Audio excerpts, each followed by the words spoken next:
Hi. Um, so this is kind of a follow-up to the previous video I made on Afghanistan because things have been developing rapidly, a lot faster than was anticipated by Washington. Um, it's been a dramatic day, and one of the first big developments was the abrupt departure of President Ghani. Now, it may be that he literally feared for his life, but it's hard not to see it as a bit cowardly for a president to basically abandon his country whilst it's been taken over by a vicious death cult, which is really what the Taliban is. Um, Having said that, it's easy to criticize from the outside. There may be nuances there that um, have been overlooked. That's sort of the same with President Biden's decision, because this is going to be one of the major kind of hallmarks of the Biden presidency. And there's going to be debates for years to come whether this was the right call or not. Um, I sort of see both sides. On one hand, today's events, the Taliban taking over Kabul and thereby the country, they've moved into the presidential compound. It's difficult not to see analogies with the Fall of Saigon in 1975. Anthony Blinken and Joe Biden have stressed that isn't the case, but I think most observers, Americans, Afghans, and the rest of the world will see it that way. It's difficult to see otherwise. I mean, the visual images are similar. The helicopters flying over the presidential compound. Um, One thing about today, if there's any good news, and it's even almost crude to talk in that way because it's almost impossible to see anything good about this. But I suppose one thing is at least there hasn't been significant violence in the capital. That could have been a very bloody battle, and it looks like there were some clashes, but it was minimal. So at least major bloodshed has been avoided. But this is going to be a very worrying time for Afghan women, journalists, and minorities in particular. It's going to be a worrying time for all Afghans, but particularly those three groups for obvious reasons. Um, the only way to look at this in terms of having any sort of way looking forward is that the Taliban might be bad, but they're not stupid. They know that the only way they'll get investment in the country um, is certainly any sort of Western investment is if they were to show that they have moderated or changed somewhat. Now, I think a Taliban assurances on women's rights or on human rights more broadly is a bit like a burglar rebuking a thief. You can't trust them, and they've changed their statements or they've proven otherwise. So, for example, girls were told that their education wouldn't be affected, but already, the Taliban's making it clear that they think it's bad for girls to be in education. I'm not going to give a big long analysis about the last 20 years because I've sort of done that in the other video, but um, that's the only thing about this that the Taliban will need outside investment. Um, Not to modernize the country, it's obviously not going to be a democracy under their rule, but for basic things, even if they want to push their theocratic program, they'll still need money to do it. Any form of government takes money. So they'll need outside investment. Now, there might be powerful outside forces would be willing to fund them, but I don't think they could just rely on theocracies. And there'll be issues like, Afghanistan gets a lot of natural disasters. There was serious floods recently. Um, the Taliban know that to get the Afghans on their side, they need to be shown to be an effective government. There'll be a brutal theocracy, but they'll still need to get involved in things like flood relief. That would surely not be un-Islamic. Um, so there's areas like that where they know they'll need outside investment. Um, it's difficult not to be depressed about the situation. And if I feel depressed, I mean, I'm not even there. So I can only imagine how Afghans are feeling today. It's a tragedy. But getting back to Joe Biden's decision on this, I sort of see both sides because on one hand, it's easy to see why many Afghans would see it as a betrayal, particularly those who've risked their lives to help NATO forces. But on the other hand, you know, President Biden has a point about this.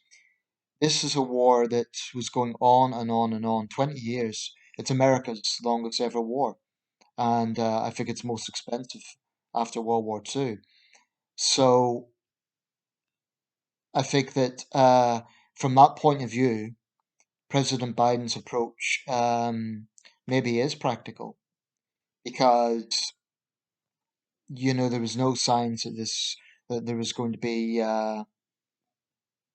Let's say he had just continued the approach of Bush, Obama, and Trump, and not pulled out troops. Um, then the next president would have to handle this, and it would be a forever war, basically. Now, whether there's going to be some sort of peace in the country, it's hard to say. There might be some sort of insurgency against the Taliban. It's possible that this will bring peace, which is always a good thing. However, at what price?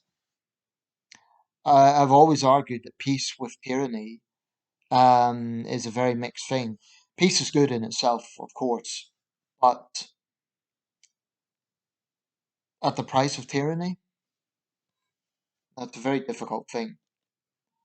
And even if the Taliban are somewhat more moderate than what they were in 1996 to 2001, which I'm very skeptical of,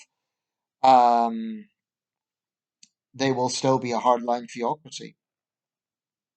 And unquestionably, some of the freedoms that were won will be rolled back. But interestingly, I was watching an interview on CNN, and the woman who was being interviewed, I'll just get her name if you bear with me. I took some pictures in order to, from the news directly, in order to make this video.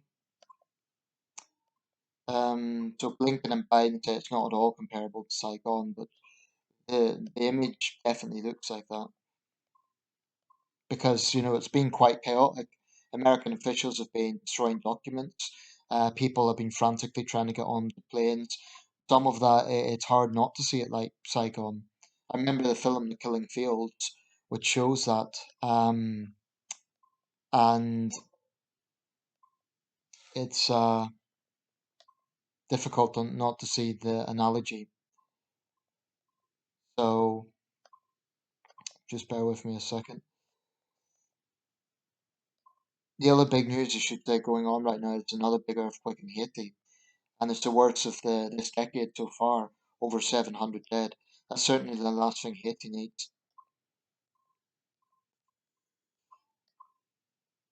Yes, Pashtana Durrani. She's the founder and executive director of Learn, LEARM. Um, Interestingly, she said she didn't hold Biden responsible. They expected nothing from Biden, but she does hold Ghani responsible for leaving. Um, She also said that she didn't think there was a link between the US withdrawal and the Taliban advance, which is interesting. I didn't quite follow what she meant by that, but there will be some saying that this US withdrawal has emboldened the Taliban. I think one thing maybe Biden shouldn't have done is been so public about it. On the other hand, there would have been a responsibility to be transparent with Afghan partners. But with what's happening in that country right now, there's another argument. It is Afghanistan. It is ultimately up to the Afghans to deal with this. I get the argument about betrayal, but the initial US mission in Afghanistan was going after bin Laden. That succeeded in 2011, albeit he was in Pakistan. I think one of the biggest mistakes looking at those conflicts and looking at the war on terror um, was the fact that Bush went into Iraq. I think had that not happened, all the focus could have been on Afghanistan, or at least most of it. And maybe this would have been a lot more, I don't want to say sorted, but had there been much more focus on Afghanistan rather than balancing out two wars at once. It's not that the American military is not capable of the numbers, but it does mean that there's a focus on more than one battlefield. So, and I think Obama made this point. Focus should have stayed on Afghanistan. It's one of the biggest errors of the Bush administration to go into Iraq under false pretenses. But I also would point out this is why the two conflicts cannot be just seen as one and the same. I get annoyed when people say, oh, Afghanistan, Iraq, Syria, Libya, like they're all the same thing. They're not. There's very different contexts and circumstances. Afghanistan was a direct response to 9/11. Iraq had no link to 9/11. Afghanistan had broad UN support, maybe not universal, but certainly more support than the campaign in Iraq. So they're not the same conflict, and I think it's wrong to suggest that they are. Of course, the Bush administration didn't help by making them, a part of the collective axis of evil and war on terror. But I guess only time will tell what's going to happen to that country. If anything good comes out of this, maybe the bulk of violence in the country will end. But then there's still ISIS. They're no friends of the Taliban, so you could still have an ISIS insurgency, just competing for Islamist power. Um, I mean, this is a country that's had basically non-stop war for 42 years. Along with Burma, it's the world's longest running conflict. I'm referring to the internal conflict of Burma. So Afghanistan with total peace is very hard to imagine, but if that comes out of this, it's a good thing in itself. But the freedoms that will be reigned back by the Taliban, yeah, I guess we can only wait and see. But I think it's a tragic situation in terms of unquestionably the fact that freedoms will be lost, and a lot of the gains that were made, particularly in women's education, women standing for parliament, um, will either be lost or scaled back, and that's a tragedy. It will be a worrying time for journalists. In some cases, their lives will be in danger. It will be a worrying time for minorities. Will the Taliban be more moderate than they were in the late 90s? I doubt it. There's no signs that they will, but they know that they need outside investment, so that's the only glimmer of hope, that they might moderate on those grounds, or be forced to moderate somehow. I don't know. I don't think religious fundamentalists just change their ideology because they are fundamentalists. But they also are now going to be governing a country of 34 million people, a big country. So they'll also have to be practical. I'll leave it there, but my thoughts are very much with that country.